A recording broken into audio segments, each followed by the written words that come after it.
రెండు రంగుల వాన రెండు కళ్ళల్లోన కారణం ఎవరంటే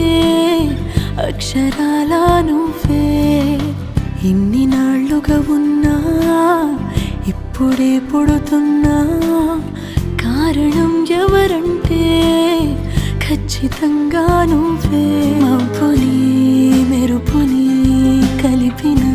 వానల్లే పెదవికి నవ్వుకి పరిచయం నీ వల్లే చిగురుపై చినుకులే ఎగిరితే ఎంతందం మనసుకో జ్ఞాపకం దొరికితే